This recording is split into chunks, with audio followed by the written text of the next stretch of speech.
Welcome back to another episode of Mindset Mastery. Today we have a special guest on, Mr. Levi Mack. Thank you for joining us, man. Thanks for having me. I'm excited to be here. This is going to be interesting because I don't know. It's not that I don't know what we're going to talk about because we're going to be talking about mindset for sure, but I'm excited to see what you guys have for me to talk about today. Yeah, we really just want to go into your life, your story, how you got into social media and became so passionate about YouTube and content creation, and then your journey in fitness, when you were involved in the fitness industry, trying to break away from that, all sorts of stuff relating to that. So, For sure. Yeah. Why don't you start with giving us just a little bit of background for people who may not know who you are? Okay. Your story. So my name's Levi Mack, and I have been doing fitness content on social media for almost 4 years now. I'm coming up on the 4-year mark in literally a couple months. I originally got started really heading into the bodybuilding scene. Then I realized that bodybuilding wasn't necessarily my bread and butter. It's still something that I actively partake in, but it's not something that I plan to do long term. I want to stay healthy and whatnot. So right now I'm kind of in this running, lifting. You probably heard of it before if you are familiar with Cameron Haynes, Nick Bear. It's called the hybrid athlete. It's essentially someone who just lifts, runs, just basically an athlete. That's what I always consider my videos. You're just an athlete, bro. Yeah, just an athlete. That's literally all I am. I was literally doing this shit in high school. So there's really no difference. That's what I do now. Content creation, or I would say being a quote unquote influencer. I hate that term. But that is my job as of right now. It's my occupation. I'm also in school right now. I went back to school to finish my degree in business at the University of Washington, Tacoma. So yeah, it's currently a little bit about me. So run us through when you started getting into fitness first. Obviously, it's probably sports when you were really young. Yeah. And then from that, at what point did you start to do content creation, learn about social media, start to watch other creators and get inspired? Just run us through that journey of how that progressed to where you are now, essentially. Yeah. So in 7th grade, I was playing football, or I decided to play football. I always played soccer growing up. And I was like, all right, screw it. I'm going to play football now. Because it was the cool thing to do, right? And I'd always wanted to play. I mean, I was playing Madden. I was never playing FIFA. Yeah. So I decided to play football, and I broke my leg. And I was like, wow, first year playing, right? Broke my tibia and my fibula, bad break, had to have surgery and everything. And then I don't know if you guys know anything about my dad through my channel, but my dad's a pretty hard-ass individual. And my leg was broke, and when your leg's broken, what are you going to do? Yeah. You know what I mean? Your walking's pretty impacted. There's a lot of other things that are impacted, so I couldn't go do much. And one of the things he said was I remember us sitting on the couch one day, and he goes, we're gonna lift today. And I was like, what? Lifting, I always told myself I was never gonna be an extreme lifter like my dad, but he goes, you're not gonna just sit around doing anything, we're gonna go work out. And I was like, he said that when your leg was broke. yes, when my leg was and you hadn't really lifted before then. I had never lifted. Wow. So and so we just started lifting, and from there, I still wasn't really into it. And then, what was it, in 8th grade? Because I had been lifting with him all the way through 8th grade. And then all of a sudden, you start seeing improvements in your body. And then people start giving you compliments. The newbie gains. It always hits different. Yeah. And then, I was, you get a dopamine hit from people complimenting you. And so you're like, damn, this is nice. I like these compliments. And I also like the way I look. It was starting to become addicting at that point. And so ever since then, I became addicted. And I always fell in and out of it throughout high school. Just because sports kind of consumed my life. And then eventually at one point I was I'm kind of done with sports. I'm really just going to focus on lifting because I just felt that natural gravitational pull. And so then from there on out, I just was that guy in high school. And, high school is different now. We're lifting is more common now in high school. Yeah. Way more common, especially in college and stuff. So for me growing up in high school, I was kind of someone people joked about. You were like, oh, that's the I'm the muscle guy. musclehead who has this dad who's a musclehead too. I'm people would call me, there was a nickname one of the guys gave me, and he was he called me Muscle Milk. He would just call me that. And looking back now, if I was in high school now, kids would be asking me all this stuff, because back then it was more of a joke. And so yeah, I mean, I got into it from then, and then the content didn't really start, or the idea of it didn't start until I was 19 years old. And that's kind of when Ezra and I met, who's over across in front of me right now. It's hard to talk about without looking at him. Behind the scenes. Yeah, behind the scenes. And so that's when him and I met, and him and I started working out together. And I had been talking to him a little bit about creating content, and he gave me like a, dude, like, I think you could do it. Yeah. Like a very encouraging message. And I was like, really? For real? And he was like, yeah. And he had been sending me TikToks all before this. And I was like, man, get that out of here. Like, I thought it was a joke. Oh, this is like first when TikTok came Yeah, TikTok was already out when he started. TikTok was already out. And he's like sending me all this stuff like, bro, it's hype. It's lit. I'm like, no, it's not, dude. No, it's not. I'm like, dude, this is stupid. And he just sends me, because like all the videos that he ever sent me were like, you was at the club, bottles up. And I'm like, dude, this is so stupid. This is cringe. Yes. Yeah. And I'm like, this is so cringe. And then I one day was sitting down, and this is after him and I had this whole conversation, and I had been watching other YouTubers. And again, fitness, like social media wasn't huge, but there was definitely like those creators in this space like Steve Cook, Christian Guzman, like a lot of those people. And so I was like, well, there's not many people in it. So I feel like that gives me like a good like segue into it, because like I feel like new people always come in, and this is a good time to enter. I don't know, in my mind, it was just like the thought. And I think his word was really encouraging as his word to start. And so I just one day uploaded a video. And ever since then, like I just got the ball rolling. And I really just, I mean, I did what everyone else does. Like when you're trying to find out something to do that you don't know, I looked up stuff on Google, looked up stuff on YouTube. Like, how do I grow on Instagram? How do I grow on YouTube? Like, how do I present myself on social media? Because I did start a fitness account at first, and I didn't like it, because I was like, I'm doing something wrong and I just don't know what it is. And so I had to take a step back, look at more like ideas on how to make myself better. And like, just from that alone, that's when I really started social media. So what did it feel like you were doing wrong? I think it was just like, I didn't have an idea of, again, like how to present myself. It was just like the photos that I was taking, like I didn't understand where I needed to necessarily be, if that makes sense. Like I was like taking photos that were very random, if that makes sense. Like did it feel unauthentic?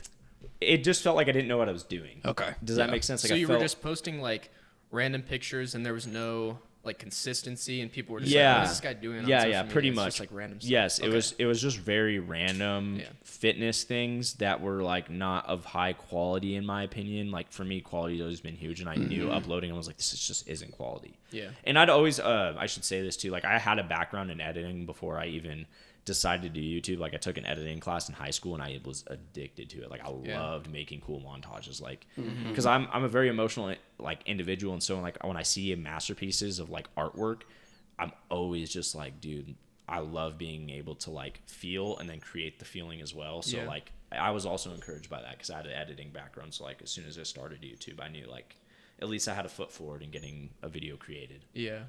So did you start on TikTok then? Was that really your first thing? I mean, I'm sure you had an Instagram. Or was that just how it was brought to your attention that like there was an untapped kind of landscape in fitness? Yeah, it was more so like, again, like Ezra and I had talked, and he literally mentioned how just like the general sense of social media, it wasn't just like, oh, you should do TikTok, even though he was like sending me TikToks every single day. So he's like, yeah, you should just do it. And then I actually, for like people I don't know, I created the YouTube channel first. Like YouTube was what I wanted to do. Yeah. It was not TikTok. It was not Instagram. But once I saw the traction that I got on TikTok, I was like, okay, this is a good segue to get people to my YouTube.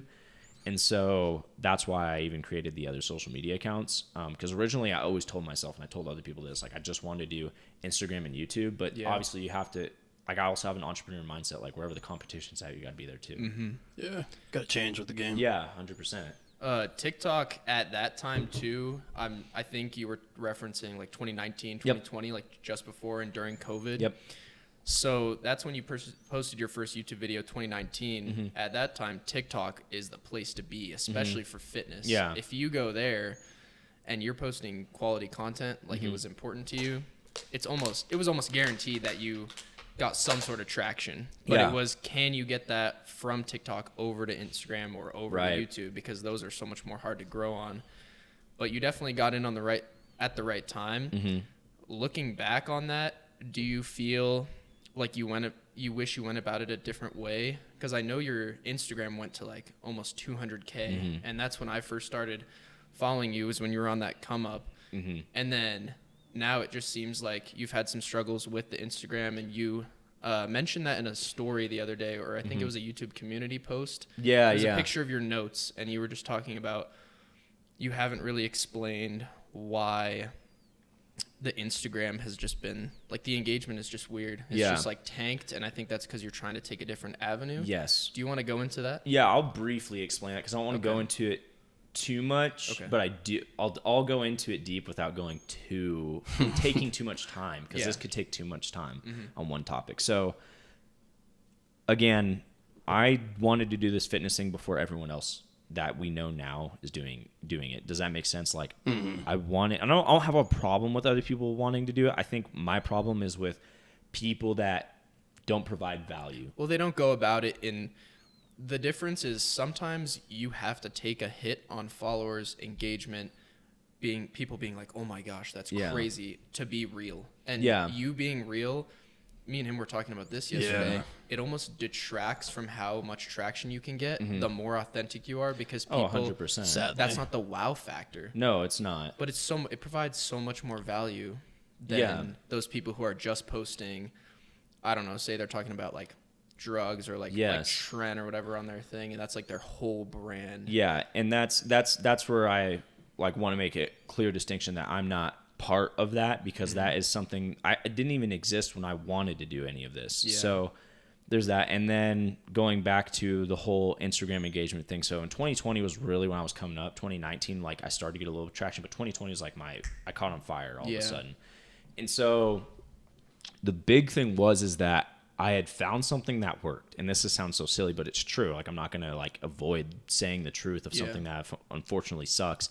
I was just like, okay, anytime that I post a picture and I'm not wearing a shirt and like I'm just at the gym or I'm anywhere, like, it does good. Yeah. So like my Instagram grew to like almost 170K. Like, there was times where I have posts I can show you later off the podcast where I got 8,400 followers off of one photo. So it was Explore page. Yes, it was Explore. It was Explore page, and it was just like I got the wrong audience, and it was because it had, again, like, just the wow factor of it and the wrong audience. Like, I'll be straight up, dude. There's not a lot of people following you for inspiration when you're posting a picture of your shirt. It's a lot of gay dudes. Yep. Yeah. I didn't see it. Again, like, it's a bunch of gay dudes, man. Like, dude, it is, man. And it's like, It's not who you want on your account. Here's the thing. I don't have a problem. Like, we're not going to touch on this subject because I don't want to talk about this subject. Yeah. I don't have a problem if you're gay, but if you're following me for the wrong reasons, I don't want you following me. Yeah. And it's almost like it's not like you can go through and filter your followers, sort by homosexuality, and then it's like, and it's not you have anything against them, it's just they're not actually going to engage with your YouTube. They're just saying, oh, he looks good, he's jacked. Even maybe some just dudes who are like, oh, this guy's aesthetic, he's jacked, and they're just following you for that. But then when you post informative content, say on your YouTube, which is really what I'm assuming is still the main goal, 100%, all of it, because that's where you can really be your genuine self. But people, when they follow you for that, and I actually was getting on the Explore page when I had a lifting account back then, and my pictures were low quality. I was just shredded, and I was like 17, so people were like, whoa, this guy's shredded. And then I would get DMs. It was like, let me buy your flexing vids. Dude, I've been this is not what I want. It feels so like weird in a way. To me, I feel like it takes a hit. I feel like it's very disrespectful. That's why I get really pissed about it. Like, people have always been like, why do you get mad at it? Because I used to post on my stories how I didn't want people. I used to say directly on my stories, if you message me like this, I don't want these kinds of people following me. Yeah. And people would be like, why are you so mad about it? I'm like, because to me it's disrespectful. To me it's like, clearly like the messages I talk about are not anything to do with that. But again, back to the whole engagement thing. So I basically built up an audience of people that weren't going to engage with the content that I truly wanted to make, because in 2021 there was a point where I was like, bro, I really hate making this content, because it was just like, again, pictures of me like not wearing any shirt. Literally just like physique. It was just like physique photos, and then like I was like, bro, I really like, I started going back to my roots. I was like, what did I want to do? And I'm going back to my old YouTube videos, and I'm like, there's points where I was talking about competing powerlifting meets, bodybuilding shows, like all this other stuff. I was like, bro, like, I need to get back to that. But we'll talk about this later. I have one big fear, and it's the biggest fear ever, and I have a fear of not being successful. So it took me a long time to, again, like you said, dive into that, because it doesn't have the wow factor. And I knew my heart wanted to go the direction of something that didn't want to have a wow factor, but my brain was so scared of not being successful. And we'll talk about that later. But again, that's where I'm at with engagement wise, and I saw you followed my second account the other day. I created a second account not only because like I wasn't getting engagement on my main Instagram account because I wanted to use that as a funnel to my YouTube. Yeah. But another reason I created a second Instagram account is because I'm also not getting messages from people on my main account. I don't know what's wrong with my Instagram right now, but I'll have people message the Kill Bill account saying, "Hey, I can't contact you. I'm from YouTube, and I followed your Instagram." And like I literally had this girl. Her name's Meredith. She just ordered a hoodie. She was like, "Hey, I won the giveaway." And she's like, you didn't text me back on your main Instagram." I'm like, I didn't see your message, and I went through everything. And so, like, I created another thing not only to get people to funnel into my YouTube, but also because I'm like, my main Instagram that is like at 160K right now it's literally just like it's donezo in my opinion. Almost can't use it. Not for what you this want. Is exactly. No like disrespect at all, but that account is like honestly almost unsavable. And like the number is great. And I like obviously I'd understand why you're still like posting on that and you keep starting to slowly like sponsors pay trickle people over. And like the big follower account, people are like, whoa. Because they care about the weirdest. Some brands care about like numbers aren't everything is what I'm saying. But your new account, sometimes you need a reset. And for you, I think a reset will be great. He just started a new account for his entrepreneurial self-improvement, all that, because his engagement was crushed because his used to be a personal account. And that's why I have 3 different accounts.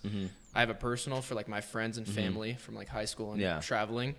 And then I have my track and field account. And then I started a new like fitness account. So where I can just share like more of my passions, who I am, entrepreneurship, my podcast, all that kind of stuff. And it's so much easier for me because I don't feel like I have to suppress what I want to say.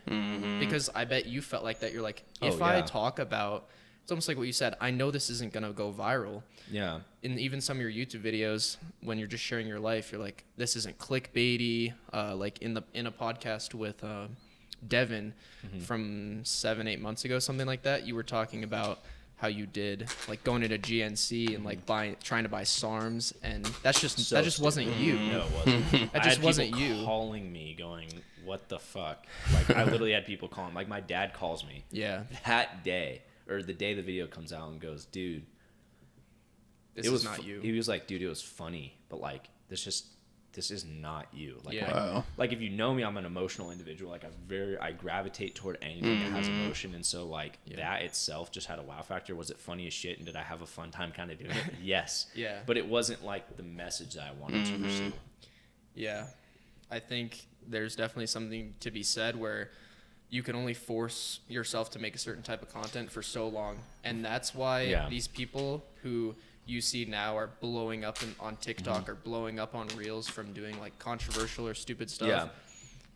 One, brands are sponsoring them, and I guarantee they're making like little to no sales because they don't have people who really want to support them. That was me. And 2, they have no fulfillment from the content they're making. And they're like, oh, I just got to keep up with this because like I'm addicted to the numbers, or it's easy to blow up like this. But then at the end of the day, it's almost a sense of guilt, and you're like, "That's where why am I doing this?" Yeah, that's where I was every day. And like I don't know if you noticed, I was dating a girl at the time, and so like in Houston, or before in Washington, Like I was dating this girl, and we dated when I don't want to even talk. It was a mess, dude. It was a mess, but it was hard because I think there was a point where I knew like I needed to make a huge transition in like the career that I was in, which is content creation. And I think I knew like that was going to be letting go. And I think like when you're in a deep relationship and knowing that like you either have to sacrifice your dream for someone that like you've been very intimate with,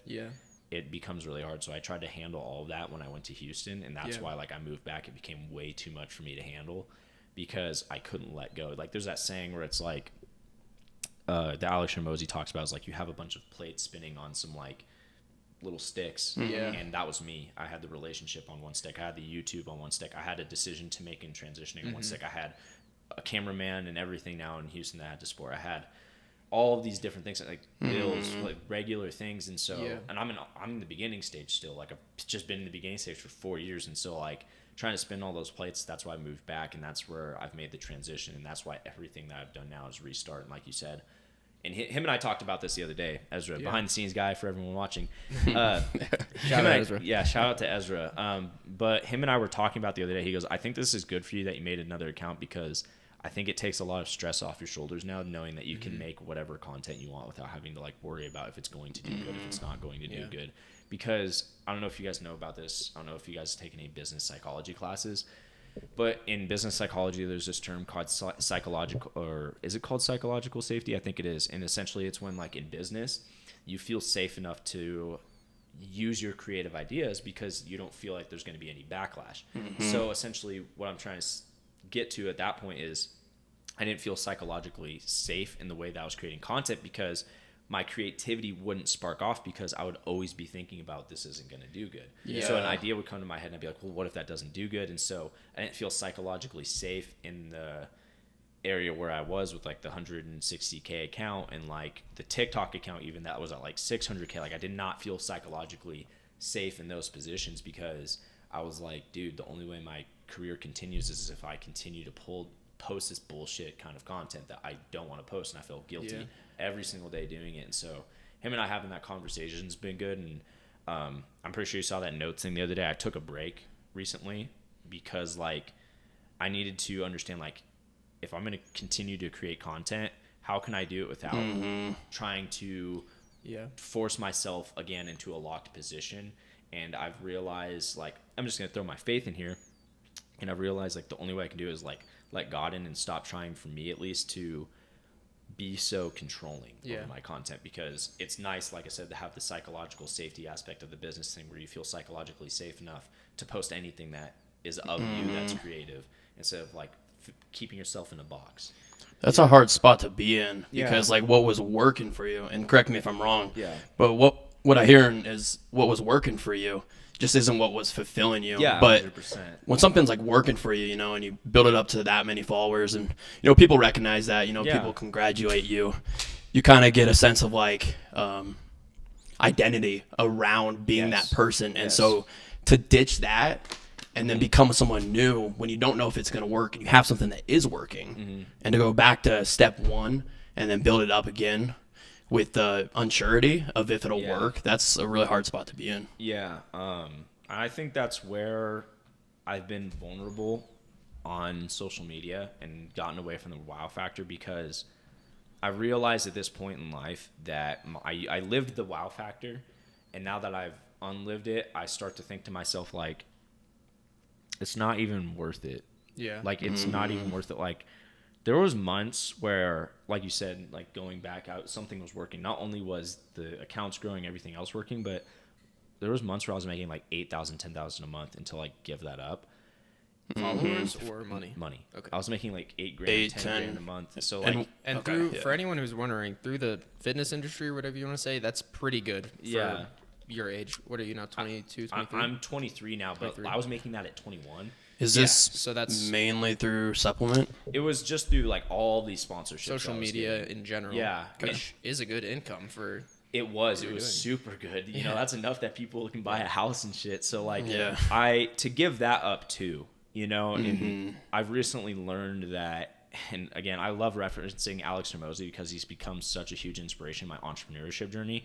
But the ability to say no, and I didn't have the understanding at 21. So like, when someone's sending me like, hey, throw up a photo of you wearing this watch for $1,000, right? And you know, I'm like, oh shoot, $1,000 onto my monthly like thing. Sure, I'll do it. But learning that isn't the direction that I want to go, and being able to say no to those big pay stubs is good at times. And knowing when to say yes and when to say no, I've learned how to do that now. And like, now I feel a lot of relief from that. But again, to step away from all of that money was hard too, because like you said, things were working, money's coming in. I have a girlfriend. To like step away from that and go into the unknown is the hardest thing ever, because as humans, we naturally gravitate toward comfort. Like, it's hard to say that we naturally have this thing in our brains where we like to be comfortable. And again, it's more so just to keep our offspring and generational self going. It's like it's a deep rooted subconscious like survival. You could say it's security. You want to know that you're secure, and in that sense, the thing that is really good about us three, as far as as I'm aware, is we're very risk averse. Yeah. So we go into things head on. It might be hard at first, and that's kind of what you had to learn. You had to learn I could either stay in the security and hate my life, hate who I'm becoming, or take a risk and it won't work out at first. And that's what I'm trying to do at a young age, is just take as many risks as I can, and then eventually it'll pay off. But I would rather take the risk than regret not taking the risk and like live in the same place I was before. Absolutely. And I kind of want to segue off that. One risk that you took is starting a clothing brand from the ground up. Yeah. And that is something that I really admire, because people think it's easy to make a Shopify store, start selling clothes, get someone to ship it for you. It's not that easy. There's so much logistically that goes into making a really sound business that is not like, you want to be authentic in how you make the business. So it's an extension of you. So 100%. Walk me through how that idea came up, what Kill Built stands for, what the clothing brand represents, and just what you're trying to make out of that, because I think it's really an extension of who you are, and it shows a lot about your passion for like entrepreneurship, and that's just how you're expressing that. Yeah, again, I'm getting chills thinking about it, because like the idea it wasn't mine. It was God's idea for me. And this is what I mean. So I was sitting in my room one day, and I'm sponsored by Young LA at the time. And I'm like, I didn't even know you were sponsored. I had no idea. I was sponsored by Young LA at the time, and I'm like, I'm sitting there, and I have just this idea of creating a clothing brand. And I'm like, yeah, I don't even know. Like, looking back, it's so weird in my head, like, that I was thinking about. That's why I said it wasn't me. It was like, it was God, in my opinion. So I'm sitting there, and I'm like, damn. Okay, I'm trying to come up with names. And I'm sitting there, and I'm like, I don't know if you've heard or read the About Us on Kill Built's website. But anyway, I'm like trying to come up with names or write a bunch down. I had one. I was like, oh, what about Grit? I'm from Grit City, Tacoma. Be cool. And then I was like, nah, that's just not it. And then like Kill Built came in my head, and I was like, nah, that's not my idea. I didn't come up with it. And then like 2 or 3 days go by, and I'm still sitting there trying to come up with ideas. And I'm like, Kill Built is still there. I'm like, all right, I got to ask for permission to use this name now. Because my dad and his friend came up with the name, and I asked my dad, and he's like, ask John. And I'm like, all right. I asked John. John's like, bro, go for it. I'm like, all right, sick. And then I went and told my grandpa, and I was like, Grandpa, like, I want to start a clothing brand, but like, I don't even know if I should, because at the time, you have to look at this too.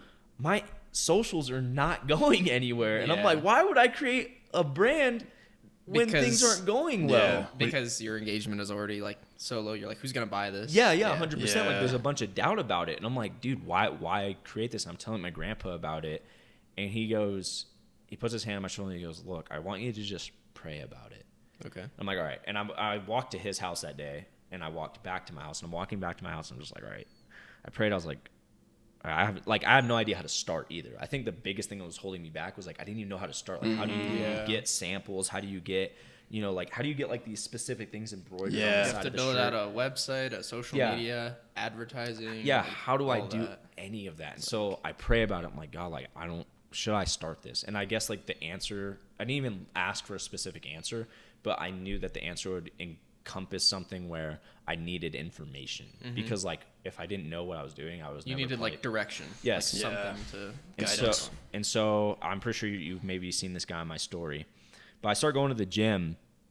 I've been going to the gym. So I'm going to the gym, and this guy just randomly shows up like every few days now at the gym, and I'm like, I don't even know who this guy is.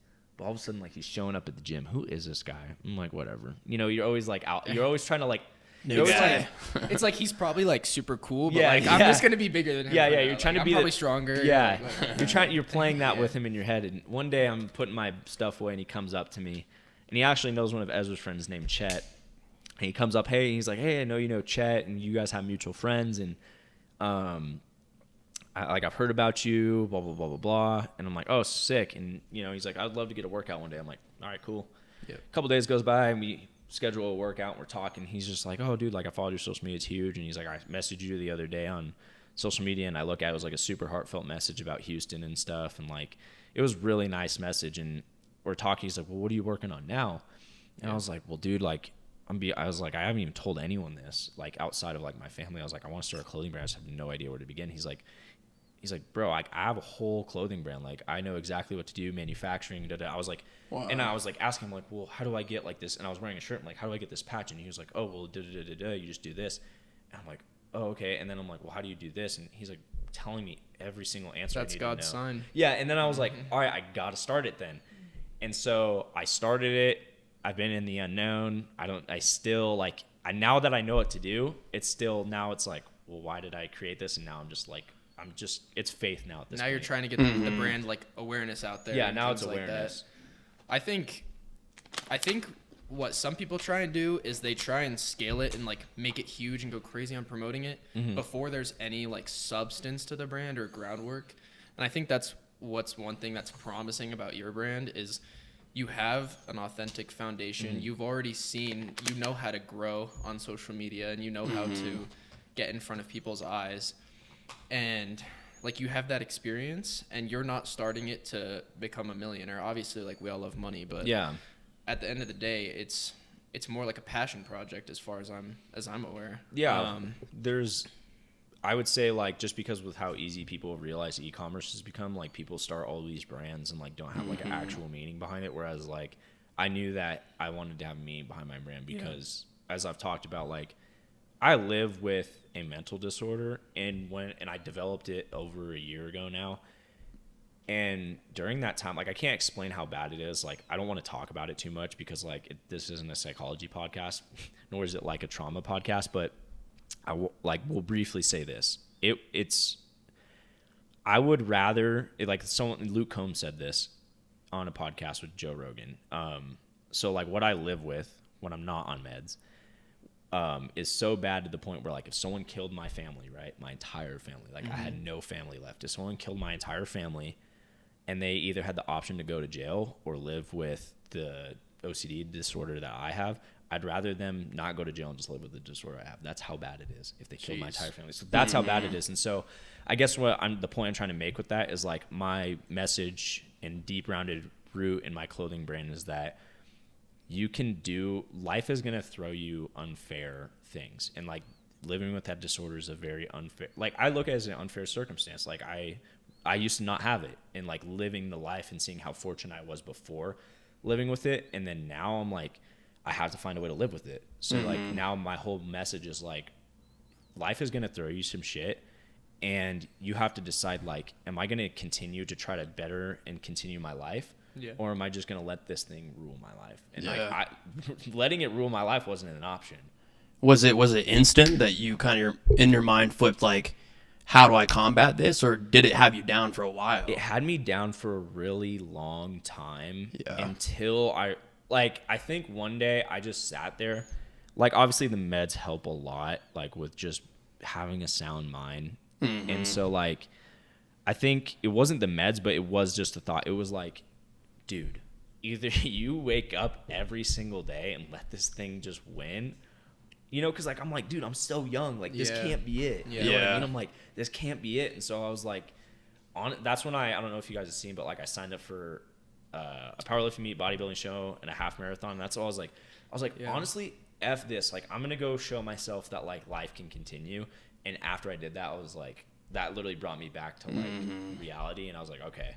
The game is back. The game's back on. Like let's turn it up a bit. So like, yes, do I still live with the disorder every day? Does it still suck? Yeah, but at the same time, the message of the clothing brand, because I want to tie us all back to the clothing brand, because that was obviously the original question. The message and the foundation of it is like, you got to be kill built. You got to be ready, because you just have to. So it's like built to kill is kind of like the underlying message of what's going on. Built to kill. Yeah. So I got it. And personally, I love that. So I have a question for you. Are you promoting that, what you just said, all that whole story? Like, are you putting that on camera as well? Yeah, I put that on camera. I put that on everything. Like, I try not to like be a broken record and talk about it. Right. But at the same time, like I want people to understand. But at the same time, as you'll find out later today, I'm not a serious individual. So like, it's very hard for me to say very serious messages on social media sometimes, because I'm a goofball. Like you'll find out like I say the most random shit, but I also want people to know I have that side of me that like is inspirational and is very serious. Like, Yeah.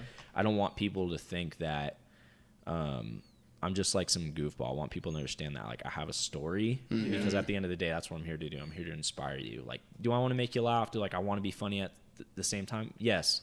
Yeah. But at the same time, like, you got to understand like where I'm coming from, what my message is, and if you don't understand the serious side of me, you can't have the funny side of me. Yeah. Yeah. You're just like a dynamic person. Like, you know when to be serious. Yeah. And you share your struggles, and you want people to understand that your life's not all sunshines and rainbows. We all go through our own thing, and some people obviously have worse circumstances than others. I know you've dealt with other things like friends passing away and things like that.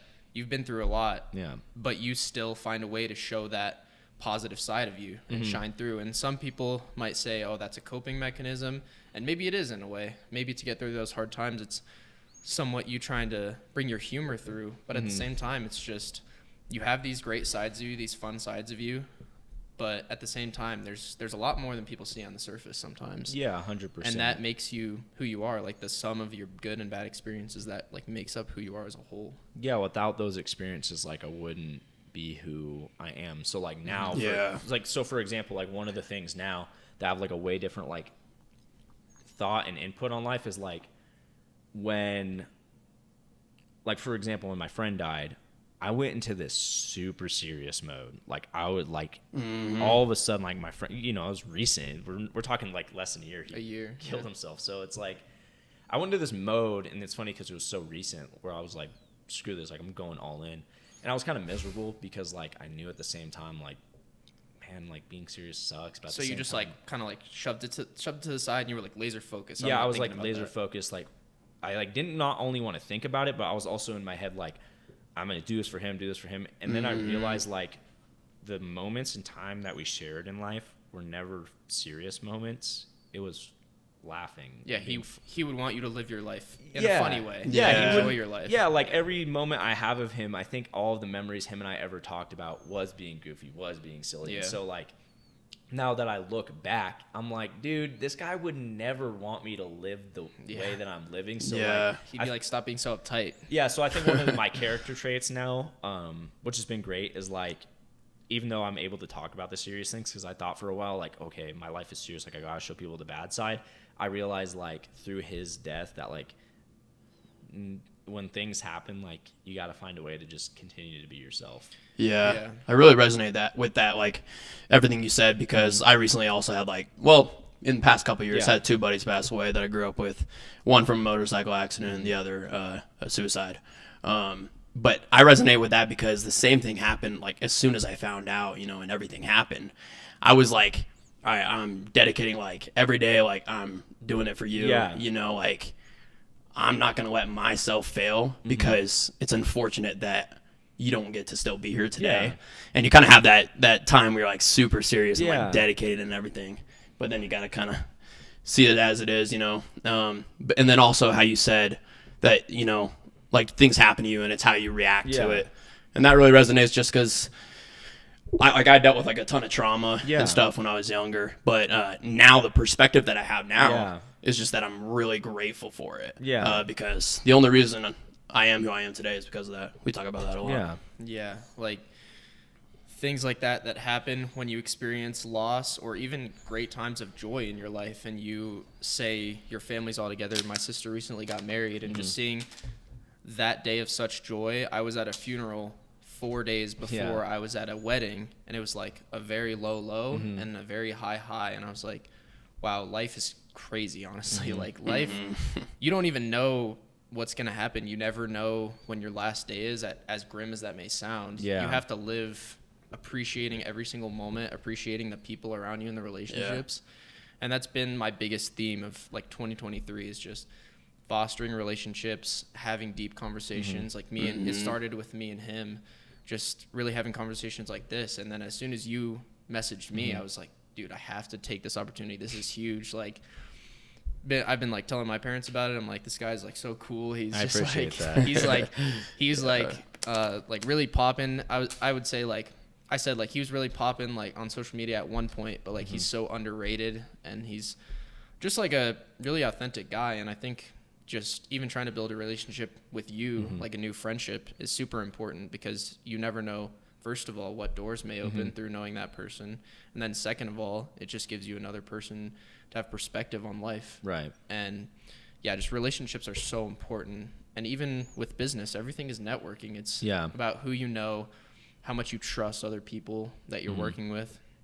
I think that's just a big part of authenticity, is just your relationships. Yeah, I always tell people from my experience within the fitness industry, I don't build networks, I build relationships. Yeah. Because networking and relationships go hand in hand, but I feel like relationships and networking are the same thing, but a relationship has the aspect of emotional. You really care about that person. Yeah, emotional attachment involved. And so, like, that's why I came here, because, like, I would never come here just to, like, get business and then dip. Obviously, business is part of it, but I also understand, like, no, like, this is, like, a friendship. Yeah. This is not just, like, I don't care about the business at the end of the day. Like, I think I've been through the point where I'm like, I've made the money, I've networked, I've done this all, and, like, nothing brings me satisfaction like being able to, like, for example, like, call him up on the phone and be like, yo, dude, like, Yodi Land gang, like, just, like, stupid stuff, like, you know what I mean? Whatever that means. Yeah, whatever that means.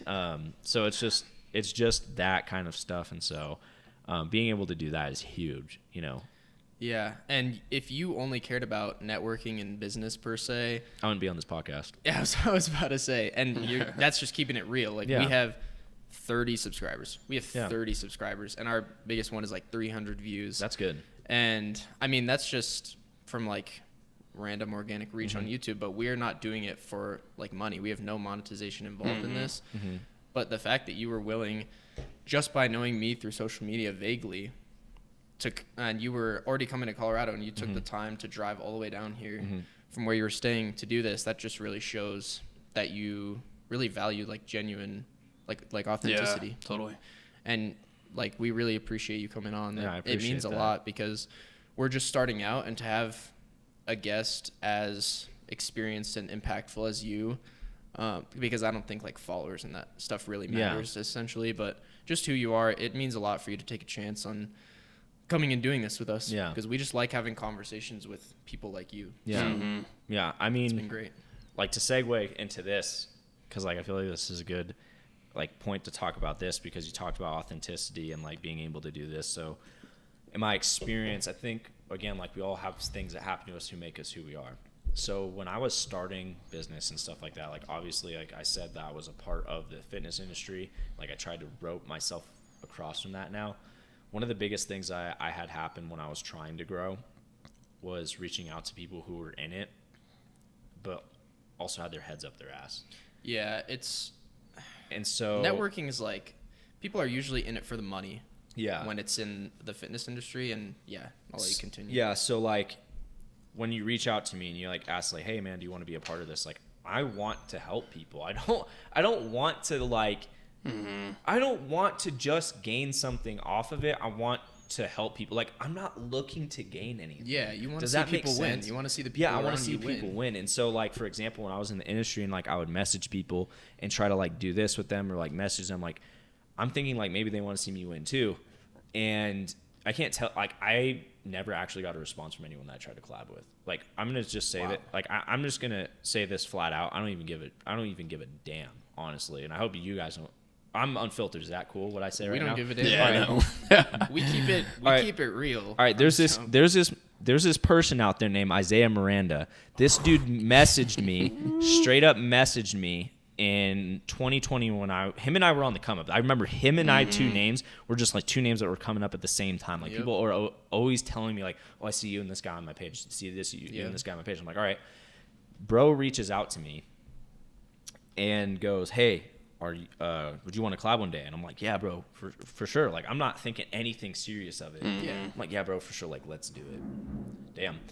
That thunder's pretty insane. There's a little bit of a rainstorm, but yeah. So anyway, I'm like, yeah, bro, like, let's do it. And he's like, awesome. Where are you from? And I'm like, dude, I'm from New Jersey. And at the time I was talking to Jesse James West before him and I went to LA together for a little while. Okay. And I'm like, oh, I'm from Seattle, Washington, da-da-da-da-da. And he goes, oh, I thought you were from New Jersey. And I'm like, oh yeah, well, you know, I might come up. Jesse and I have been talking about coming up there and collabing, da-da-da-da-da. I think he said like a certain message after that. And then like right afterward, he unfollowed me. Just because of the distance? Yeah, because he knew we weren't going to be collaborating. Oh, wow. Wow. So- I mean, it's tough with him because one part of me used to like his content, but I think once he started to see that money and that like exponential growth, because his thing is like short form skits and He's good. Not gonna lie. no, yeah, he's a businessman. Yeah. He's good at content, but I don't know if he really loves the content he makes. And he's dealt with mental health struggles too, like trying to do a prep, because Yeah. I think, and some of that might stem from he's putting too much emphasis on money. And I mean, I don't know Isaiah personally. Yeah. But yeah, there's some. Do you want to talk more about like the fitness industry and just like? I think I was trying to talk about him and encompassing in general of what that's not just him. Yeah, a lot that of is people. So many right. people, and I can't say this person's name explicitly because like when you say someone's name and said that they said something and then you don't have It's like defamation. It's defamation of someone's character. Yeah. I think my buddy James does have the recording, but it doesn't have the specific wording that I'm about to say. So, like for example, I've had another person. I'm just gonna list off things that I've seen. Yeah. So, for example, someone that I was staying with in Houston one time was like talking to me and another buddy and was like, "Yo, dude, like I know you guys probably feel the same way. Like, dude, the only reason I'm doing this is just for the money. Like, I don't give a shit about inspiring someone." That was one thing. Another thing, we're in Florida. Someone spends. This was word of mouth, but I do believe it to some degree. Him and somebody spent $60,000 on strippers in Florida. People That is crazy. people that I was at a party with were doing Molly and Coke at the same time. Huge. I'm talking about huge names in the industry, dude. Yeah. No, I actually knew who you're talking about with that one. Yeah. Okay. So anyway. But Anyway, so I think the thing that bothers me about that is the authenticity. Like, no one's saying that, hey, I did this. No one's saying, oh, I experienced this. No one is saying the things that they're doing. But all of a sudden, you're going to be out here. I think my biggest problem with it, why I wrote myself off, was because I don't go and promote, yeah, look at how inspiring I am. I'm going to go do a bodybuilding show. I'm going to go do this. I'm going to go do that. and do all this shit behind the Yeah, scenes. and I do all this shit behind the scenes. I saw that and I was like, honestly, fuck this. Like, you guys, like, it got me pissed off. Like, I was like, this is what you guys do. You guys just feed off each other in your little loop and then do drugs together, and then you guys do all this shit and then talk about being an inspiration at the end of the day. Yeah. You're fucking full of shit. He's like, they're the people that David Goggins talks about, that they're the people that have, like, they create the posters like, hard work doesn't beat something when fucking talent doesn't work Sitting hard on or the something. talent doesn't couch. work Yeah. hard. Sitting on the couch, Yeah, counting their bread Yes. from OnlyFans. Yes, 100%. Like, it's those kinds of people. Like, I knew these people. They would just sit on their couch or something. It's like, those are those kinds of people. They don't even live the life that they're expressing. Some people are straight up about, like, living the life that... If you're straight up about, like, yo, dude, like, I went and bought $60,000 on strippers this weekend. Bro, right. I don't care.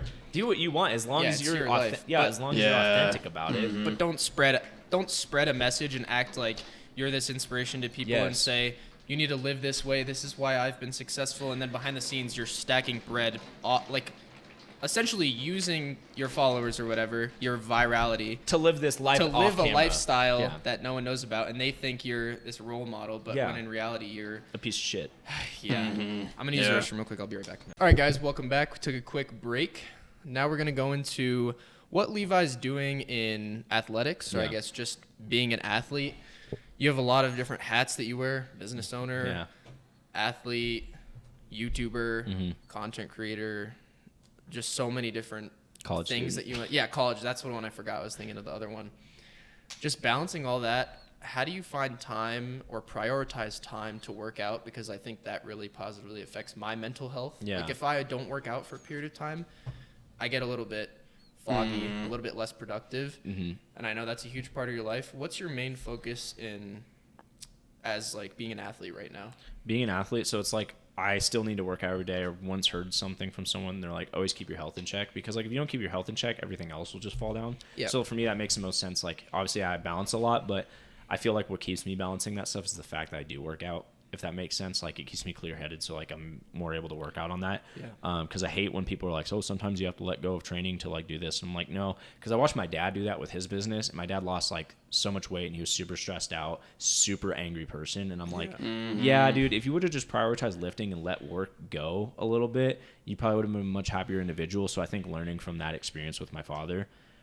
So right now I would say like the goal, because like obviously at some point, like I don't want to say like you have to back off from training because I literally just said to not back off from training because I'm not. But I think from just like training for like marathons, like I'm taking a break from like big things right now because I want to tap into my entrepreneur side of things. Like that's where I really want to tap into it and become better in that area. Because for me, for so many years, I've played the content creator person, and I'm like, dude, look, I never signed up for this to be a content creator. I want to be an entrepreneur. And so right now, like fitness goals right now is just like obviously get bigger. Like you can never, in my opinion, you can never be big enough. Yeah. Well, I mean, okay, there is a limit. Just like put on muscle. Yeah. Like big. Yeah. But big. Yeah, but just like, you get bigger, get stronger, just push myself a little more physically. Obviously I'm still running. I've actually been implementing CrossFit a little bit. Okay. Just honestly, just keeping it chill.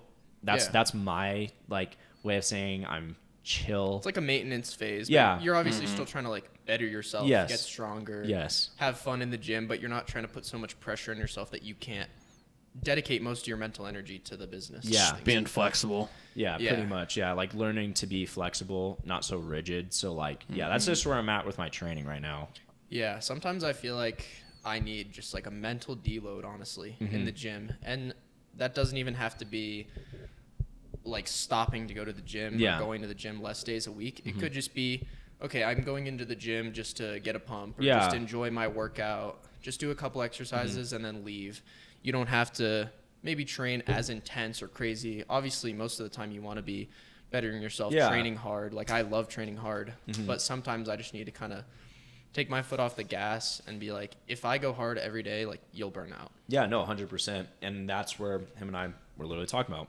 Again, like I burned out. Like he even said to me, he's like, bro, you've been doing everything on your own for like 3-4 years now. And he's like, you need to chill the fuck out. And I was like, I kind of do. Like there is a point because I go hard. Like I'm not the person who can.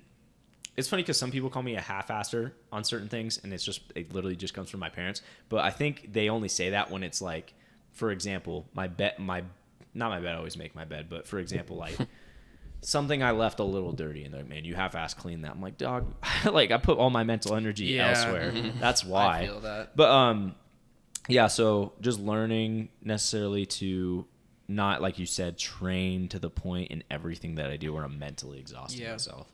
And like another thing with when I first got in the gym, I was like obsessed because you see those, we talked about it earlier, you see those newbie gains and you're like, this is so addicting. Not only are you seeing progress in the mirror, but your strength when you're a first or second year lifter is just like, whew. Yeah, it shoots up. Really and in high school, everyone's like, dude, what's your bench? Yeah. And you're like, oh dude, I'm like getting close to hitting 225 for the first time. And then you hit that milestone and then you just want to like, it's just like addicting kind of. Yeah, 100%. And it's a positive, you could say it's like a better thing to be addicted to, but you don't want to overtrain. And I've had points where I've overtrained a lot. And trying to do the hybrid athlete thing is like, it's not even so much your muscles, like maybe you're training legs in the gym and or maybe you're training upper in the gym, but then you're doing like a run. You might think, oh, those are two different muscle groups I'm training. It's the nervous system fatigue and the mental fatigue. Yeah. Overtraining is a huge thing, and I only train now like 5 days a week, or even because I'm in the off season. But my workouts are hard. Like I go hard, but I take 2 days a week off. I recently just switched to 5 days a week as well because I was talking to my dad and I was like, Dad, I'm starting to feel like shit. And he was like, take another day off. And I was like, all right. And I've been feeling way better. And you're more experienced, so you know how many sets or how many exercises you need a week to maintain or to. Like you're not gonna lose muscle from training 5 rather than 6. It might even be more beneficial because you're gonna have better more recovery. You're gonna go into the gym and be like, oh, I didn't train yesterday. I'm fired up to train today. Things like that. So I think just really not taking the gym so seriously that you're like, oh, if I don't train, like I'm gonna lose all my gains. Like, don't take a month off straight and just, like, sit on your ass. But have that routine, but don't be so locked into it where you're, like, stressing if you miss, like, a workout. Just go harder the next day, something like that. I think it needs to stay in a balance. Yeah. You talked a lot about the hybrid training. For those of them who don't know, would you mind going into what that looks like for you? Yeah, hybrid training for me literally involves some sort of endurance and strength training involved. So that doesn't mean you have to train like a bodybuilder and that you have to run. It doesn't mean that. I think a lot of people think that's what it is, but no, like a hybrid athlete is someone like, for example, let's just say I was a CrossFitter, but I also really enjoyed swimming. Hybrid athlete right there. Even if you were just a CrossFitter, you could be a hybrid athlete. Yeah. Like it's not so much of like, because I think the term hybrid athlete has been hugely popularized by Nick Bare, and so that's a good thing. But I think people take it in terms of like, okay, I have to run and lift. For me, I only run and lift just because I enjoy running. Like I had a running background. I ran track. I also, in the summer of 2018, I ran every single day of the summer for 90 days straight. And so, and it was like 3 miles every day. I guess I'm bragging right now. But I did that. And so, like, I guess, like, I've always been like, okay, well, I had a good background in running, and it's fun, and I wanted, like, a mental challenge. Like, I felt like lifting wasn't providing me with, like, the challenge of, like, you know, that I was looking for in life. I mean, you'd been in the gym.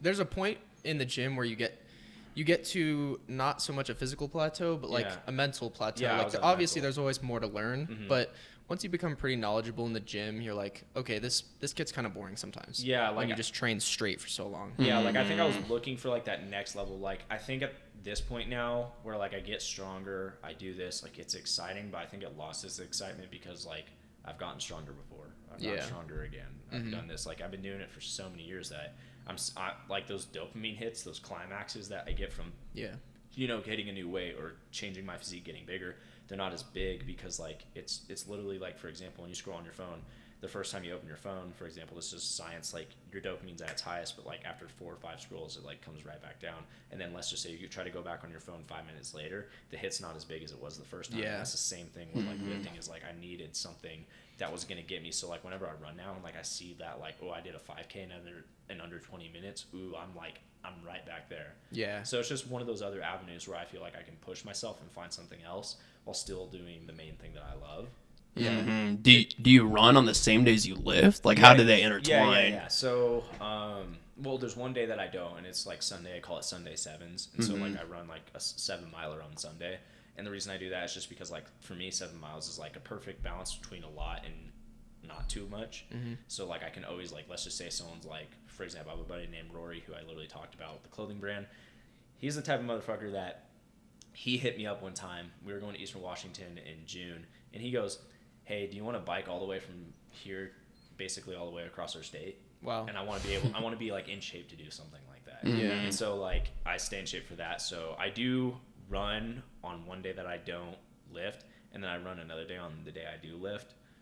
And then like again, my 2 days off. So So you 3 days a week in the gym? Actually, I'm still 5 weeks in the gym. So like 5 days. 5 days. So like Monday, Tuesday, Wednesday, not Thursday, and then Friday. Wait, hold on. Oh, and then Saturday as well. And then not Sunday. And then not Sunday. So like I do train 6 days a week, but my 6th day is spent on a run. And that run is the Sunday 7, but I'm not training to go as hard as I freaking can. I'm just getting the the zone 2 training in, just to keep my heart healthy. And it's also kind of like a little bit of a reset. Like you could consider that active recovery. No, that's exactly what it is. Yeah. I used to run cross country. Yeah. So I did cross country from probably when I first got into running around like 4th, 5th grade. I was doing like sprinting in this thing called Land Sharks, which was literally just like a running club from elementary school. But I did that, and then I got into cross country in middle school, and I was getting pretty good. I was running like a 5:15 mile in like 7th grade. That's pretty good. And then, but I was also like 90 pounds, so I was just like, I'll just fly. But, and then I got into high school. I was still doing wrestling and soccer at this time, so like so many different sports. Right. And then I got to high school, and I was like, wrestling's not my thing. Cross country, the practices were just like so boring because I didn't like just running in the same pace for so long. And I still do like go on runs every once in a while, and I like trail running. That's fun. It's just more scenery, but I got into track because I just thought it was like more fun, and it's so much more technical in my opinion. Like cross country and distance running is like more of a grind, and like you just need to train and build up mileage and just build up base. But for track, it's a lot more like technical, and I guess it's similar in a way because it's an individual sport. And I think I was gonna mention this earlier, but I think one of the reasons you might be so passionate about like being a hybrid athlete and not like you didn't fall into a team sport, like you didn't really fall in love with football, it's because you're the person that's accountable for your progress. Yeah. When you go into the gym and you like fail a lift, you're like, okay, I need to train harder. You can't blame anybody else. Yeah. It's on you, and you're like, you start lifting maybe for someone else, like to get those compliments, those dopamine hits. You're like, oh, I want to look bigger, maybe get girls or something, whatever it is, be more confident. And then you start working out for yourself and for those personal improvements. And that's why I think you went into that new challenge of doing like the marathon, and then the marathon, the powerlifting, and the bodybuilding all at once. Like that was just a huge challenge. And that also was to help you get out of like a mental low that you were in. But I think that's just super cool that you've just like tried all these different avenues to just like bring new challenges to yourself. Yeah, I think, again, it comes back to the comfort thing. I've realized that comfort is like, to me, it's like the devil in disguise. It's like, as soon as you get comfortable, you're wasting time. Yeah, you're wasting time. Yeah. Like, it's hard because like I've had to take steps back sometimes because like I'm so in my head about like, am I being too comfortable? Am I being like too comfortable? That's just and then, the anxiety. It's the anxiety of like worrying like if something bad happens again because I'm getting comfortable. So like I think I've finally learned like, okay, comfort is when you're doing fucking stupid bullshit every day. Yeah. And like what I mean by stupid bullshit is, for example, like I got pretty comfortable when I was making that 8 to 10 grand, and I'm glad that I learned that lesson because now when I make that money again, I'll be like, all right, no, we still got to be on top of it. Like I'm so happy. You got to ride that wave. That was exactly me. Yes. There was a month where, not for the whole month, but for most of the month, every working day I was making over $1,000. Yeah. So you know what it's like. And then I just chilled, Yeah. It was like, oh, I'm good. This is awesome. You forget that, no, you got to keep it coming. Yeah. And that's one thing. So like I remember me and my girlfriend, like all of a sudden, like a day I'm supposed to work, I'm like, nah, like let's go to Seattle and like let's go do this. I'm like, bro, like that's okay to do those things every once in a while, but it was so frequent that like I was like, this is actually stupid. And and it's like, okay, I'm gonna work super hard. Like I'm saying, this is like an okay way to think about it. You could say I'm gonna work super hard for 2-3 weeks, like 5-6 days a week, and then I'm gonna take a couple days off and just relax and go on a little trip to Colorado. But you're still filming content. Yeah. You're still learning, improving, working out a little bit, but also it's like a little bit of a mental break. Yeah. And that's okay. Yeah, no, 100%. Take time away. It's okay to reset. I that's what I'm learning for sure from that experience is like there's a time and place to take breaks, and there's a time and place to work and grind. And I've been in a very unhealthy grind stage lately, which is why, like I said, like even though I'm recording isn't as mentally taxing as it is like the business, school, all of this, X, Y, and Z, because that's a lot of plates to balance. Yep. So like recording just one thing, that's one plate that I got to balance, and it's hard for me to do nothing.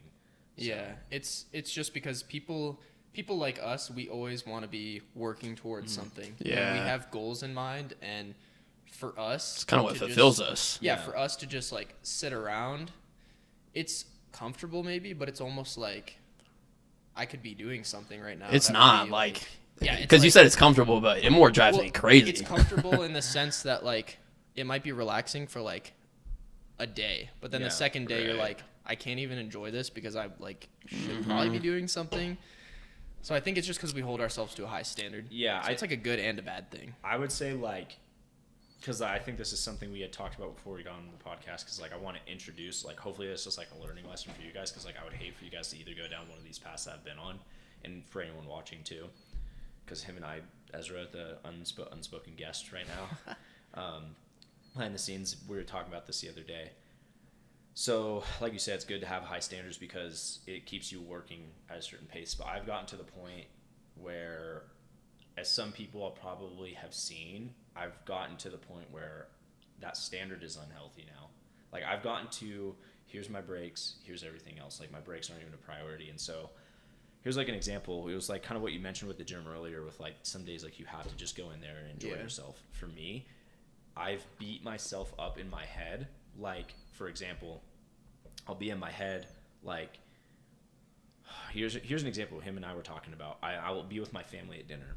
And we'll start eating and we'll start talking. All of a sudden I'll get this voice in my head that's like, you should go work. Like, why are we wasting time just sitting here talking about it? That's terrible. Like that is awful, but like I'll listen to it. And most people can't most people can't, like, you can't conceive that unless it actually happens to you. Yeah. I personally have never experienced That's that. the thing. Like, people don't know what I'm talking about. That's why I'm saying, like, when it starts to happen to you, you have to be aware, because in all honesty, it's a form of self-hatred, because I'm saying to myself, like, I can't relax. You don't deserve this. Yeah, I don't deserve it. I'm not good enough to deserve this time and relaxation. And so him and I were talking about that. And so I guess my whole point was reverting back to, like, I wanted to talk about this. My biggest fear in life is not being successful.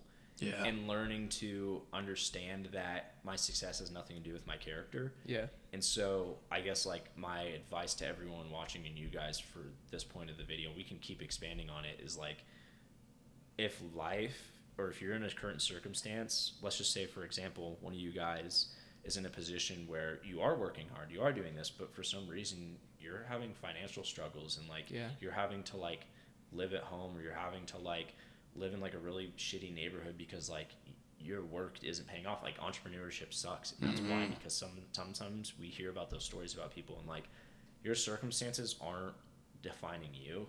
You define your actions off of the circumstances. So, like, I guess what I'm trying to say is, like, if you let your circumstances dictate what you think about yourself, you are going to, like, honestly hate yourself. Because, like, are you gonna, like, for me, I've had to, like, talk myself into, like, do I really hate myself because I'm not making enough money? Do I really hate myself because I still live with my parents? Do I, like, really hate myself because I do this? Like, why would I hate myself for that? I'm doing everything I can. Yeah. And so, like, I think, like, again, where I've been at with this super unhealthy, like, I need to be successful is not allowing myself to take breaks. Like, even on this trip, it's so funny, before this, I was coming here and I was, like, thinking about editing the video that I have that's coming on Wednesday from, like, this week break that I took. And I was like, yeah, I'm going to take a break. I had established that in my head. And then the voice came into my head. It was like, what if, like, that's lazy of you? Like, what if you're being lazy right now? Because I was going to have someone else edit it. And it was like, well, what if they don't do a good job? You can always do it better. And, like, the voice just kept going. Like, and so I had to call someone, and I even talked to him. I was like, dude, like, I'm worried about, you know, like, I have to give the video to someone else. He was like, bro, like, what are you going to do when, like, you're older? And you have, you know, you have to do this, and you have to take a break from things. And then, like, I thought to myself, what am I going to do? Because, like, I want kids one day. What am I going to do when my kids are finally at the age where, like, they're having soccer games and they're having this, and I go to the soccer game? Am I going to be there at the just in my head? Am I going to be there at the soccer game in my head? I gotta go. Yeah, in my head. Gotta go work. I gotta go work. And Cameron Haynes, I don't know if you guys know who he is. Look him up. He's insane. He's like the white David Goggins. So he's a bow hunter. And he's from Oregon, so one state below from where I'm from. Yeah. And I know he struggles with it. I think a lot of people that have the fear of not being successful, David Goggins talks about it too, that he has a fear of not being successful. Yeah. I think they struggle in the same way that I do, where if they're sitting there and they are just enjoying life, they have this voice in the back of their head that's like, you could be working, you could be doing this, you could be doing that. And it's very unhealthy, even those people are inspirations. Yeah.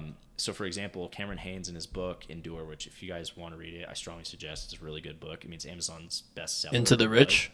No, it's called Endure. Endure By Cameron Haynes. So in the book, he talks about how he's at the movie theater with his kids. At the movie theater with his kids. And he goes, hey, guys, I'll be right back. And then he goes for a 17-mile run. Wow. And then comes back to the movie theater and sits down and barely watches any of the rest of the movie. So, like... Bro ran 17 miles during a movie?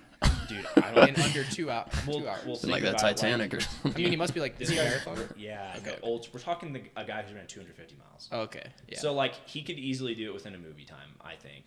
Depending on, like... I mean, yeah, if he can run a marathon in 3 hours, he could do 17 in little over 2. Yeah, I think it was just like, it was either 15, 17, 1 or 2. It was a long movie. Yeah, it was a long movie, long run. I mean, like, you know, a movie with like the show time and everything averages out to about 2 hours and 45 minutes. But that's like, regardless, that's just you have to be a different kind of person. Yeah, so, but I think my whole point is like, that's so unhealthy. And he acknowledges that in the book, and that's where I've been, is like, the fact that like I'm on the airplane, like, dude, I literally had these thoughts on the airplane, like, well, I could do nothing and sit here and watch this movie, or I could edit my video. And editing in a tight space is so stressful. You're also just like way less productive. You're not as creative. Because you might get like a headache. It's just. And so that's one of the things where I struggle with. And like, I haven't talked to my audience about it yet, but on my post coming back, I've already made a video like, hey guys, not like on YouTube, but an Instagram post like, look, this is where I'm at. This is where I've been at for 2 years. Yeah. And this is why things suck. And that's why, again, back to, the Instagram engagement we were talking about earlier. That's why when it was so hard to let go of that, because my biggest fear was like, what if I'm not successful? Yeah. Like, that has always been my biggest fear. And just like tuning out that voice. Because it sucks to have that voice. Like, I can't, again, it's one of those things you have to experience. You can't do anything about it either. You can like ignore it obviously, but it's an extension of you. It's like, it's a reflection of what your desires are. It's hard to just be like, I'm just going to ignore that. Yeah. It's a reflection of desires and insecurity. And it's learning to like, do you guys know Kenny's Fit? He's love his stuff. He said that like there's this shadow person that you have, which is like your second. It's your second person. That is my second person in my head that lives there. It's not me, but it is me. It's a reflection of some of the negative and good things in me. And things that it has insecurity. Everyone has insecurities. Anyone that says like, oh, I don't have insecurities. Yeah, we all got them. They show up in different forms. You just might not notice. Yeah, 100%. So like, we have this different alter ego that we constantly have to fight, which is also still a part of us. So for me, it's this person that's fear of not being successful, because as a kid I was always this small kid who wasn't like the best, most athletic in sports, so I probably hold on to like this subconscious thing, a lot of inner child stuff. A lot of like, oh, like I don't want to be like a failure. What if people like I always feel like sometimes in my head I'll feel subordinate to people, and I've now that I've learned that, because like I will live my whole life just thinking that way. Now when it comes in my head, I'm like, bro, can you like you're working so hard that it's like I might not be doing like your success can be measured in a different way than someone maybe working a 9 to 5. Yeah, 100%. They just might not. You might think, oh, they probably don't really respect me because they just don't understand what I'm doing. But you are working hard, and you know that you're working hard, so you have to remind yourself of that. Yeah. And I think that what you're saying is like it's hard to deal with like the OCD and like the thought in your head, right? Like those are really tough things, but like in a way, from my perspective, I almost think it's also kind of like a beautiful thing, because we all have these things that make us human, and from my perspective, I think it's just going through life, you got to learn more about yourself constantly, and how do you best curate a life that's going to work with everything that you got, with the cards that you were dealt. Yeah, no, 100%. And I think that what you literally just said is just like, we have these things about us, and learning again to live with them and make it a part of us instead of like making it something that we're pretending it's not. Like Absolutely. A lot of people always run away from who they are. Yeah. Like we see that in society today. Like where like a lot of people just want to fit in. It's like, they don't want to face themselves, because I brought up a study to him. I don't know if you've heard it. I heard it from Jay Shetty a lot. Not sure if you're familiar with him. Yeah, I know who he is. Yeah. It's the one, I'm not sure the actual statistic but if people were asked, would you rather sit in a room for 10 minutes alone with your thoughts or be shocked?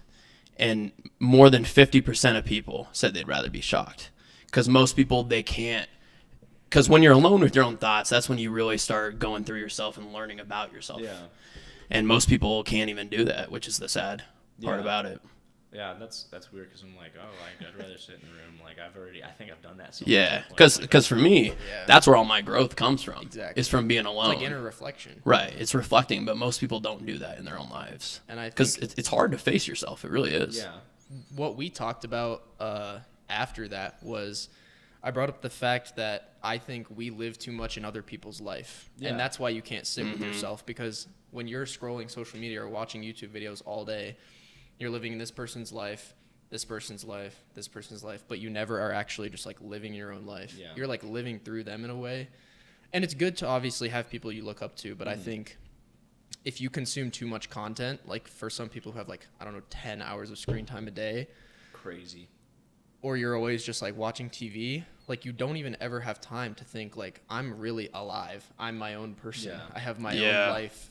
It's easy to get stuck in that. And that's why I want to be more of a content creator rather than a content consumer. Right. Because I've watched YouTube for so long. I watched so many different creators, and I have learned a lot. But at the same time, I've found myself like living through them. I'm like, oh, they're so successful, and I'm like learning how to be successful. And like one day I will be, but I need to take action rather than just live through them and really understand how I will be able to do that. And not just saying, oh, they did it this way, I'll just copy them, or I'll just I'll just live them and get that dopamine hit. Yeah. From like seeing what they're doing, seeing their success or whatever, and that's again before we talk like. Oh wait, no, we talked about this, like the whole wow factor. Like that's why I'm pretty sure I don't have a huge consumer base because I'm not gonna bullshit you. I'm not. Yeah. And obviously, there's a huge market for it because I would say I always refer back to him because David Goggins never posts a post where he's happy. So or like not necessarily happy, but like there's never a post where it's just like at the beach with my wife, like you know what I mean, like life's good. So obviously, I guess what I'm trying to say is like there is a huge consumer market out there for it, but it's about finding it. And since like I already have like a consumer base, like YouTube for example, that kind of followed me semi for a wow factor, I would say like it's starting to turn more into like that. Oh, Pete, like this guy's real, he's authentic. Like I can see it starting to turn that way, which is good now for me. But yeah, that's why like now in terms of like when I look back at my content and stuff, like of course people don't want to, because once they start to live, like you said, people will live their lives through you. So if someone's watching me and they hear me speak about the shit that I go through or like the shit that I'm thinking about with myself, they're like, fuck no, I don't want to think about my own self. I don't want to realize the mistakes I'm making. Yeah, like they don't want to go through what I've gone through. They don't want to face that. So like they don't want why would they want to watch my content if they don't have if what I'm living through isn't what they want to live through, if that makes sense. Like why would they? You know what I mean? Like that's why I mean there's YouTube videos for example that we see sometimes where people post like I'm pretty sure you've seen a big YouTuber go, I gotta be honest with you, and it's like the thumbnail and they're like this and like they actually tell like a serious dark story. That video pops at first, but the duration of how long it pops for isn't long. It actually doesn't do good in the long run. Like, it might get a 1 out of 10 for like the first week or so. Because people are like the title and the thumbnail is like a wow factor, like this is gonna be like groundbreaking, and then it's just like something real, and then people are like, oh, he's not like on steroids now. Yeah. So like, so the view duration is like down because like now they can't live through that. It's like. Yeah, it just cuts off because they're like, fuck, like I don't want to think about this serious shit. And it's that's where like social media has become so dangerous, as I'm sure you guys know, like social media is like talked about in like a dangerous way. It's good and bad, and like I think if you can just put enough authenticity out there, like it can be a tool used for good. But as soon as you start again using just like the wow factor being pretty much like a sellout, in my opinion, for the algorithm, that's what it is. You're a sellout for the algorithm. I've been there before, so like I know what it's like. But yeah, just honestly like being real about life and whatnot, you know, and I think a lot of people have fears that they have yet to uncover, which is sad, you know, because some people will die going to the grave with and it'll propel you so far. You might be it'll be uncomfortable for maybe a couple months, a year, a couple years, but after you break through that and really like learn yourself, you're going to be able to elevate so much higher because you're not going to have, it's like taking a weight vest off. It's like frees you up in a sense. Yeah, no, 100%. And I mean, I feel bad for people out there that, because like some people are so scared to just deep dive themselves. But like, again, I always tell people this at the end of the day. I can't like you said, you can watch and hear what I'm saying, but unless you take action. Yeah, you can't change. Someone. You can't force them to do that. So you can just inspire. That's literally what my mission is now. Like if I can inspire someone to like change their life and not be, I'm not saying that they were a piece of shit before because they never were, but living a shitty lifestyle, like I guess is what I'm trying to say. If I can influence someone to like stop living a lifestyle where they live in guilt every day because they don't know why, because they never digest like who they are. I don't want someone to live that way. In other words, I told someone this the other day, and I was like I think I was on the verge of like crying. It was my buddy Rory. We were in the gym. He was like, well, what's your goal? And I was like, I don't want anyone to ever felt like I've felt before. Like because I've felt that before, where you feel guilty every single day you wake up. You don't know who you are. You don't know this. And then when it all comes hitting you, it's like a huge mess. And so like, I don't want anyone to go through that. So it's like, if I can just at least be authentic with someone and just let them know that there's hope in their life and that they don't have to continue like faking it. And they're good, you know, because I don't know. I'm really unplugged from societal norms. Like you can hear it in the way I talk. I say retard, bullshit, fuck. Like I say a lot of words that people would be like, oh, that gets you canceled. I'm like, honestly, fucking, I don't care. If you're gonna cancel, like I'm like pretending to be you. If you're gonna cancel me for how I feel and how I express myself, I wouldn't want you following me anyway. It's the same thing with those inauthentic followers on Instagram and TikTok and just virality. it's just not who you are and not what you want your fan base to be. Dude, like, here, I'm gonna say this. Like, one time I remember I posted, like, this is back in 2020 when I was like really popping. I went to Chick-fil-A. I had all of the gay people pissed off. I had them all pissed off because they're like, oh, how dare you eat Chick-fil-A, homophobic chicken. I'm like, man, that makes me more just you getting mad, not the fact that you're a homo, but the fact that you're getting mad about it makes me want to go back there today and post about it again. Dude, it's chicken. Yeah, no, but you get what I'm saying. But some people hold in that fear. Like, yeah. Sometimes, like, it's funny because my parents are those people that are like, my parents are very they're like me, like unfiltered. My dad is the most unfiltered individual in the world. And you see Ezra's shaking his head behind the camera. He's like, yes, yes. So my dad's the most unfiltered individual in the world. But when it comes to like me and what I talk about on social media, sometimes he's like, oh, you can't say that on there. You can't say that on there. And I realized in my head, love my dad to death. And he doesn't necessarily follow societal norms for himself, but I think he worries about it for me. But I've told them before, like, what do you want me to do? Get on social media and be someone I'm Be fake. not? Yeah, be fake.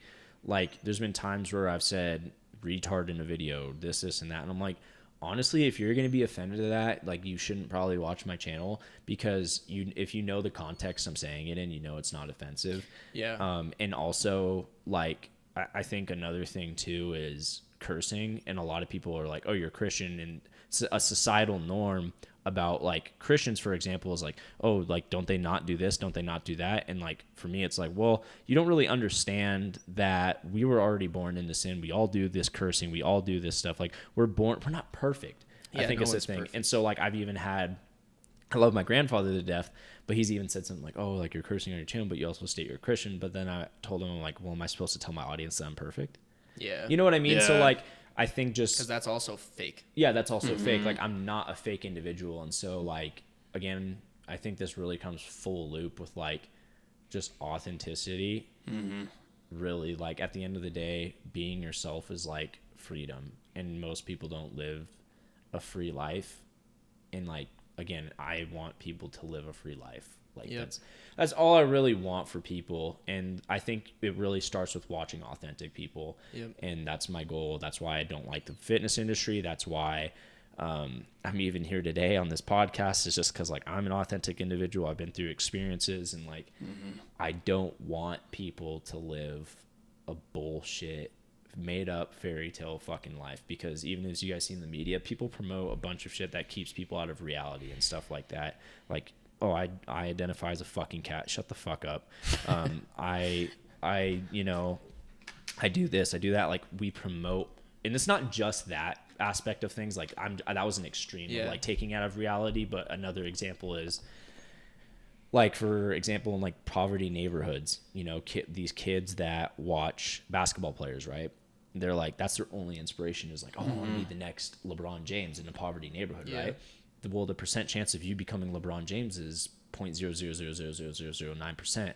And that is a societal norm that people have implemented into those poverty neighborhoods, where it's like, oh, you know, like, it's okay to have that dream. It's like, why don't we like get those kids to start dreaming about like becoming a doctor, becoming like a surgeon, becoming a neuroscientist? Why don't we establish some reality? Not that you can't be a basketball player. It's like it's just unrealistic that everyone like, expectations. And I think you should have high goals, but I don't think you should be fed, oh, the world's like perfect, you can do whatever you want. Like, you're gonna face some shit. You might have a dream of becoming an NBA player, be amazing, and be like a super great human your whole life, and then right before you go to college, you get hit by a car and you have a brain trauma, and then you can't ever play sports again. And I think that's my problem, is that we pretend that. That's why people have trauma. Like, I don't think people understand that. We have trauma because if you're fed a lie and then something opposite happens to you, you're like, then what your brain can't comprehend.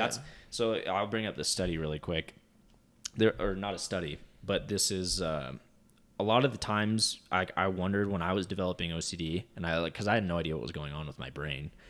I was like looking at schizophrenia facts too, because I was like, is there a correlation between the two? Because I was kind of freaked out. I'm like, what's going on? Like, hopefully I'm not schizophrenic. But I learned that one of the reasons people develop schizophrenia is because sometimes like a loved one died or a traumatic event. And I'm like, well, why would that cause them to develop delusion? And it's because essentially what happened is their image of expectations and reality weren't real. It's so distorted Yeah, that when you find out what's real, you're like, that's not true, but Yeah. is it? And then you're just like, in Yeah, full confusion. so they get lost because Yeah. they had this definite definition of what reality was, which was not reality. Yeah. And so when their loved one died, they were like, wait, what? How did they? No, that doesn't make sense. Like, that's not supposed to happen. Yeah. And then they start getting delusioned, and the delusion is trying to control things now. And you create new lies, and it just gets... Yeah, that's how it's going to... That's why you see... I mean, some drugs. I'm not talking about the people on drugs, but it's basically like now that their reality is so crushed, they're being delusional because they're trying to protect the reality that they were living. Yeah. Even though it wasn't reality. And that's honestly the same thing for me. Like, I have this controlling aspect. I never thought I was going to be someone who experienced like a business downfall. I never thought that I was going to go through a breakup. I never thought my friend was going to kill himself. I never thought this. I never thought that. And so when all those reality things started happening, my brain was like, well, we got to try to control everything now. Yeah. So like, what if you're not working hard enough? What if this person tries to harm you? What if this? And so I think just establishing that authenticity of life is really... And then you just end up getting mentally burnt out once you're trying to like fix all these things that you had no control over to begin with. Yeah, that's what, again, that's what trauma is. That's why, like, those things from childhood, again, like, as a child, you think the world's all sunshine and rainbows because you are a child, but then as soon as, like, some shit really just, like, hits the fan and you're, like, a kid and all you've known is, like, going to the playground and stuff, and all of a sudden you see your friend get hit by a car, you're like, Life starts. What? Yeah, like, life just started for me. And so, like... I think looking back, and some of you guys might be able to relate, I wish as a kid, and it sounds crazy to say this, I wish I would have went through tougher reality checks, because to wait all the point until you got to, like, for me, it was like, I lived a very fortunate life all the way until I was 21. And then when that hits, like, imagine, like, your whole reality up until the time you were 21 just got shifted. It's like... It's upside down. Yeah, all those years that you lived in La La Land, sorry, excuse me. He lived in La La Land, and now you're all of a sudden in reality. It's like, fuck, dude, I wish as a kid. And how old are you right now? I'm 23. You speak very well, and you it. sound very knowledgeable for you saying that really your life only like changed in that aspect. Yeah, when you turned 21. Yeah, my life actually began at 21. Like, a lot's actually changed for you in the past 2 years. Yeah. That has been, like, you've learned so much. You've had these struggles. You've learned so much about yourself. So it's honestly... I mean, you are still young. Some people will go to 25, really 30 in La La Land, and they're just like following the Forever. norms, and then something happens, and could be even worse for them, because by then they're even later into their life. that's what a midlife crisis is. Yeah. That's why those people who are like 40, 50, all of a sudden they have this midlife crisis, because like all of a sudden they're realizing, I have a kid, I have a wife, I have all a these job. responsibilities. Yeah, Yeah. I have a I hate job. my life. Like all of a sudden it just hit them that they're living in reality. Yeah. And so, like, I'm glad that it happened this young, because, again, I've reiterated this, like, it would just suck to get that much further in life and have kids or something and then bear that weight. So, like, again, everything happens for a reason, and that's why, like, I wish I went through more struggle when I was younger, because there's so much growth in struggle and failure. Like, if you don't fail, if you don't struggle, your muscles don't grow.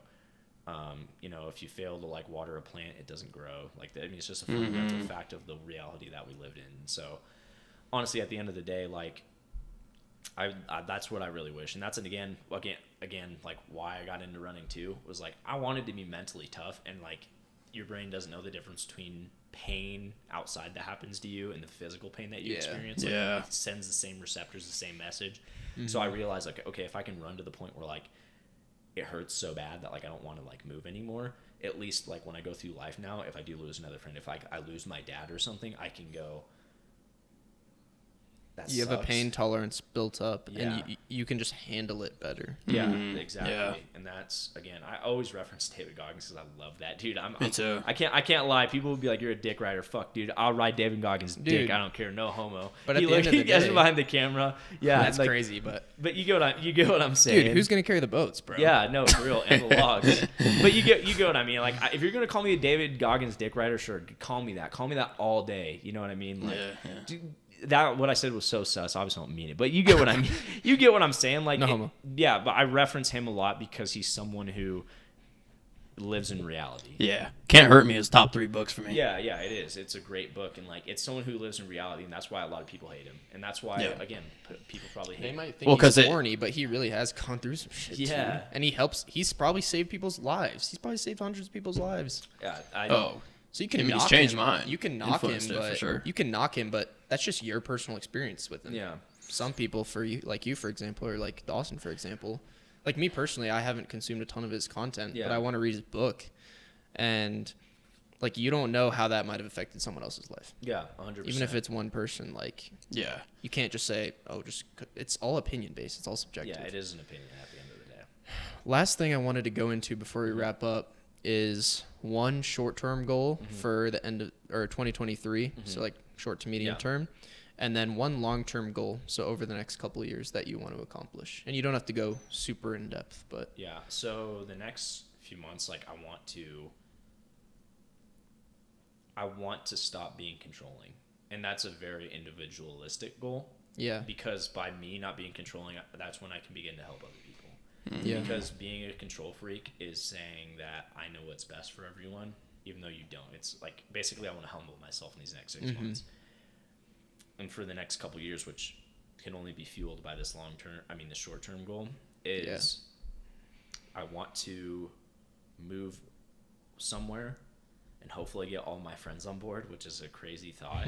I'm talking out from Washington, and I want to start to learn how to open a gym and maybe even open a gym. That'd be crazy, dude. Yeah. That'd be awesome. Yeah. That's huge. Yeah. I mean, a hybrid athlete gym could be insane. Yeah. That's untapped. Yeah, and trying to do it in Arizona. That's where I'm trying to move. Okay. Yeah. Like Phoenix area or? It probably will be. I want to do Flagstaff because as we're in Colorado right now, all the mountains are beautiful. Flagstaff is actually a great place. Yeah, I love Flagstaff. I do too. I'm getting in hunting this year. Big fisherman, outdoors, hikes. That's my stuff. Yeah. So like I want to be around that, but then I realize like for business purposes, it might be best to be in Phoenix, just because the population's there. Yeah. And everything. So. And you could also, if it really is your long-term goal and you really put everything into it, and it does end up successful, because like people might think starting a gym is easy. It's really hard. Yeah. It takes a lot of money and a lot of time and a lot of dedication, but you can make it happen with your ambition. You can make it happen in your knowledge. Yeah. But if you do end up being successful, you could open a location in Flagstaff after you've got that initial awareness of the gym. 100%. Yeah. And it's, like, again, I want it to be like a hybrid athlete gym. So we're not just focused on running. We're not just focused on lifting. Like I've thought about for him, because he even wants to either move to Arizona or Texas or somewhere else. Like I've thought about like, dude, if we could get some MMA, like if we could get some like rings up in that gym, you could have like different sections too. Yeah, it would be sick. Like I just want an environment where people come together and like, bro, I love doing this shit. You could have hybrid trainers. Yeah, there's 100%. a whole bunch of cool different ideas you could do with that. So that's the long-term goal. Oh yeah, I like that. Awesome. I do have two other questions real course. quick. Jay Shetty asks these a lot. What's the best advice you've ever heard and the worst advice you've ever heard? The best advice I've ever heard. Honestly, I think it's just living in the present, because people do not realize how special it is, and I want to give like a few pointers. If you're hunting and you're not in the present, you're going to miss your shot. If you're in combat and you're not living in the present, you're going to end up dead. If you're not present in a fight, you're going to get choked out. If you're not or knocked out. If you're not present in, a lift, you're probably not going to get that lift. If you're not present in anything, you're going to miss out 10 times out of 10. So you don't want to miss your shot. And then the worst advice that I've ever heard, and this isn't necessarily advice, but it's just listening to anyone else who hasn't accomplished what you're going for. So for example, I'm gonna call you out, Rory, but my buddy Rory, he always tries to give me advice on certain things that is very usable, but there is times where he gives me advice where he hasn't even accomplished that area. Yeah. It's kind of like I'm gonna listen to a broke person about how to become a millionaire. Yeah. Like how my dad always says is, like, I think he says, take it with a grain of salt. Yeah. Take their advice, ponder upon it. Yeah. And then form your own beliefs. Form your own beliefs. Yeah. So I think that is it's funny because it's not the worst advice I've ever heard, but I would say like the worst advice that I've ever gotten is from people that haven't accomplished what they're trying to pursue. Yeah. And that's why a lot of times on the podcast, I'll be like, just so everyone's aware, I'm not an expert on this topic. Yeah. It's just my opinion and my mindset. And I have very lofty goals, but I haven't accomplished them yet. Yeah. So you just take everything I say with a grain of salt. Like, I haven't implemented everything that I believe. Yeah, 100%. But it's just my opinion and what I know. Yeah, 100%. And I'll say this last thing just to wrap it up is, it's a good quote by Alex Ramosi. You can only really promote something until you have undeniable proof that you've done it. Does that make sense? Like, I can suggest things, but like, it's not concrete until I've done it. So that's the way I look at it. Like, for example, I could tell you how to run a successful YouTube channel. Do I really think that you should take advice from me? I'm not there, so don't. All right. You could tell someone how to run a YouTube channel up to 25K. Yeah, I could do But- that. But other than that, Well, hell yeah. I love it. I know I speak on behalf of both of us that we're super grateful that you joined us. It was just great to talk to you and learn more about you. I'm sure they really enjoyed it as well. Likewise. And I feel like we're building a good relationship. So of course. this is awesome. Yeah, appreciate you guys having me. Thanks so much for coming out. We're so glad you chose to come to Colorado, and this opportunity just happened to arise. And I think there was a ton of valuable information in this podcast, and can't wait to get a little workout in today. But yeah, thank you guys so much for watching. Hope you enjoyed this episode. See you next week. Appreciate that, guys. Hell yeah. Yeah, that was awesome.